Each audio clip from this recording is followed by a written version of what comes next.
Assalamualaikum warahmatullahi wabarakatuh. Apa khabar murid-murid? Hari ini kita jumpa lagi dengan bab koordinat, nisbah dan kadaran. Tajuk nisbah, standard pembelajaran 7.21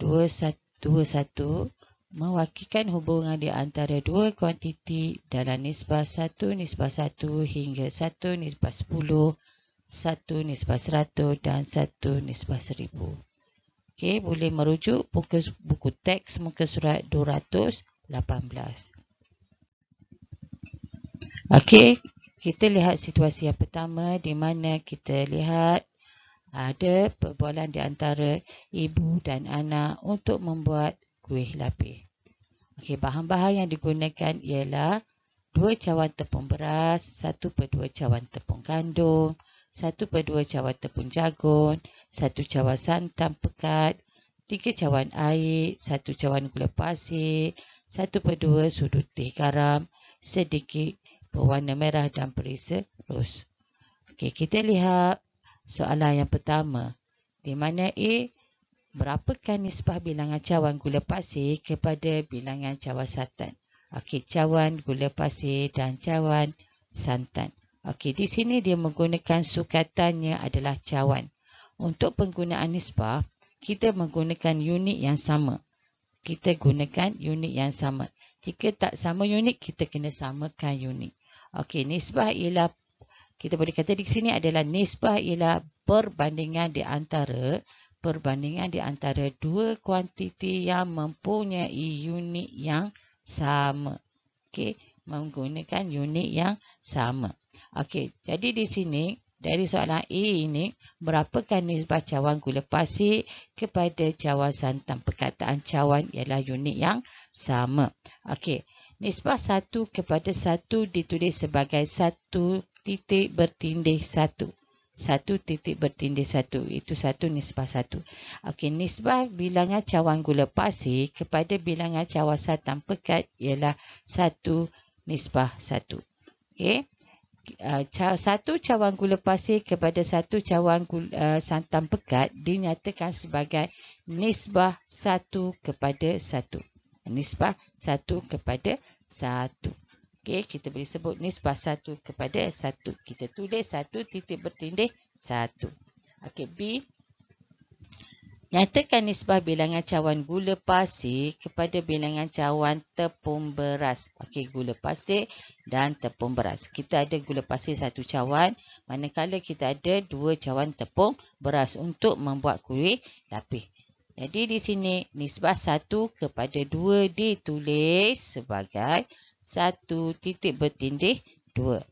Nisbah bilangan cawan gula pasir kepada bilangan cawan tepung beras ialah 1 nisbah 2. Okey, kita tulis sebagai 1 titik bertindih 2. Atau kita boleh nyatakan nisbah 1/2.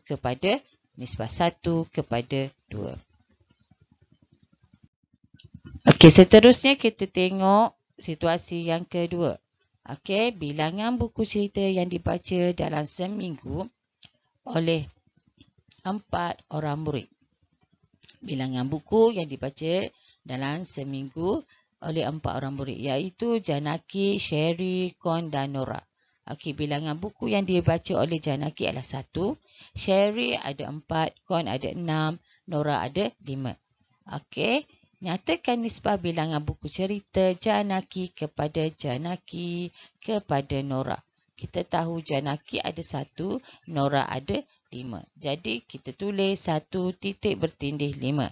Nisbah bilangan buku cerita Janaki kepada bilangan buku cerita Nora ialah 1 nisbah 5 atau nisbah 1/5. Okey, jelas di sini? Okey, di sini kita tengok yang ke bawah ni, nyatakan bilangan buku cerita Janaki kepada bilangan buku cerita Sherry dan Sherry. Yang pertama dia nak dengan Sherry, yang kedua dia nak dengan Kon. Okey, kita tahu Sherry ada 4. Okey, Janaki ada 1. Janaki kepada Sherry. Okey, yang A Janaki kepada Sherry. Maka Janaki kepada Sherry 1 nisbah 4. 1 nisbah 1 kepada 4. Okey, kita tengok yang B pula kepada kun. Janaki kepada kun. Okey, kita tahu Janaki 1, kun ada 6. Jadi kita sebut sebagai nisbah 1 kepada 6. Atau kita tulis 1 titik bertindih 6. Okey, cikgu harap pelajar semua dah jelas. Okey, seterusnya kita tengok apakah nisbah ikan kepada ayam yang dimasak oleh Ibu Ciu. Okey, 1 kg. Unit yang sama iaitu ikan 1 kg. Ayam 10 kg. Okey, jadi untuk menulis, tip yang dah bagikan. Untuk menulis unit nisbah, kita tak perlu ada kg kat belakang. Tengok ini. Yang pertama yang nombor 2 tadi, dia kata buku. Tak ada ditulis 1 buku nisbah 4 buku. Okey, buku kan. Tetapi yang ini pula kg. Dia tak akan tulis. Kita tidak akan tulis perkataan kg. Okey, walaupun kita gunakan unit sama, unit itu kita tidak tulis. Kita hanya tulis nombor sahaja, angka sahaja. Okey, jadi apakah nisbah ikan kepada ayam? Okey, jadi kita ambil ikan adalah 1 kg, ayam ada 1 kg. Jadi kita tulis nisbah jisim ikan kepada jisim ayam ialah 1 kepada 10. Okey, 1 kepada 10. Okey, nisbah 1 kepada 10. Okey, jadi 10 itu 10 kg. Tapi kita tak tulis kg. Okey, jelas? Okey, untuk seterusnya kita tengok. Okey, ini unit RM. Gambar menunjukkan harga 3 jenis barang yang dibeli oleh Abang Fuad. Okey, yang pertama harga RM1 itu penanda buku. Kasut harga RM100 dan telefon harga RM1000. A. Nyatakan nisbah harga penanda buku kepada harga kasut. Kita tahu harga penanda buku ada RM1. Harga kasut adalah RM100. RM unitnya kita tak perlu letak. Tidak perlu letak RM. Kita tulis 1 nisbah 100 atau nisbah 1 kepada 100. Kalau kita tulis 1 titik bertindih 100. Jadi nisbah harga penanda buku kepada harga buku ialah 1 titik bertindih 100. Okey, 1 nisbah 100. Okey, B. Nyatakan nisbah harga penanda buku kepada harga telefon. Harga penanda buku kepada harga telefon. Harga penanda buku RM1. Harga telefon RM1000. Jadi kita akan tulis 1 nisbah RM1000. Nisbah harga penanda buku kepada harga telefon ialah 1 nisbah RM1000. Okey, faham? Okey, untuk situasi yang kelima iaitu kita lihat di sebelah nyatakan nisbah isi padu jus timun kepada jus lobak. Jus timun 100 ml, jus lobak 4000 ml. Unit dalam isi padu tetapi unit yang berbeza. Itu liter dan mililiter. Untuk kes ini kita kena tukarkan dahulu unit mililiter ini kepada liter. Okey, jadi kita tukarkan dahulu. Kita boleh juga nak buat dalam mililiter, tetapi kita kena permudahkan juga. Jadi akhir-akhir last sekali, kita akan dapat 1 nisbah 4 juga. Sebab kita potongkan sifar-sifar tu. Sebab kita tahu 1000 ml sama dengan 1 liter. 1000 ada 3 kosong kat belakang. Jadi kita potongkan. Jadi kita tinggal nombor 4 dan 1 saja. Okey, jelas? Jadi kita teruskan tukar unit yang lebih besar lah. Okey, jadi 1 liter 4 liter. Jadi kita akan dapat jawapannya 1 nisbah 4.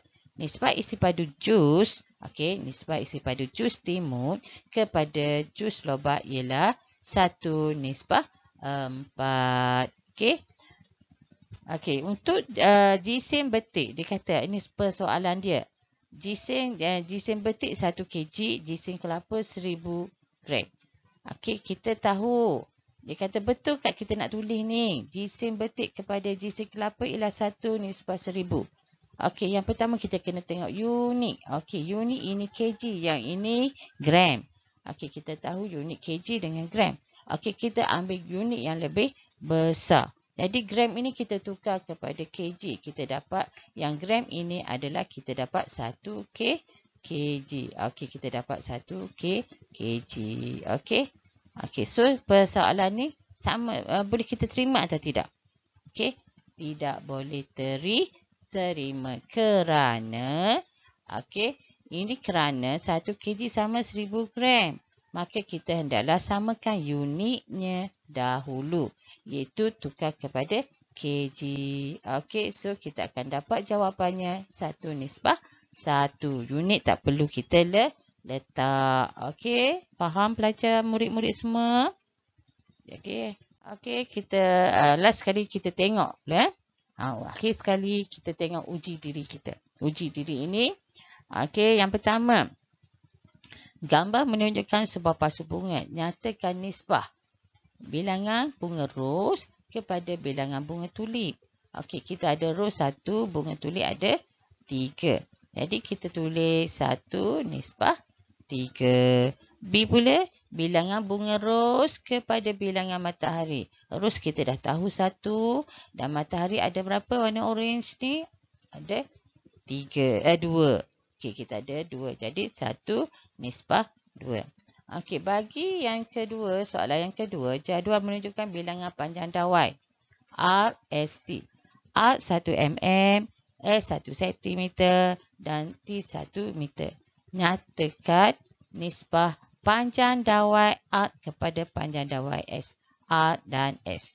Okay, R 1 mm, S 1 cm. Unit tak sama. Jadi kita samakan unit.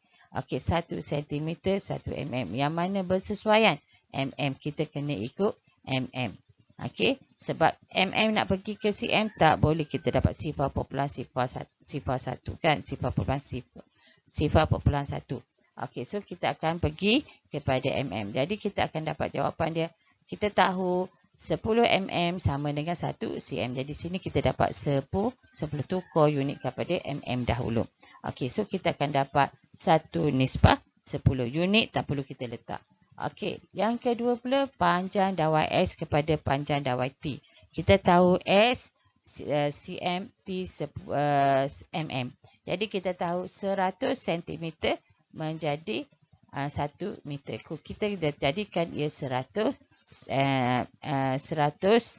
cm bagi cikgu padan yang ni dulu ya. Okey, 100 cm bagi T. Jadi T ini 100, kita tukarkan kepada 1 cm. Okey. Okey, naik. Jadi kita akan teruskan. Jawapannya adalah 1:100. Okey, cikgu harap pelajar faham dan dengan penjelasan cikgu ini. Okey. Okey, sekian untuk pembelajaran hari ini. Cikgu harap kita jumpa lagi insya-Allah. Assalamualaikum warahmatullahi wabarakatuh.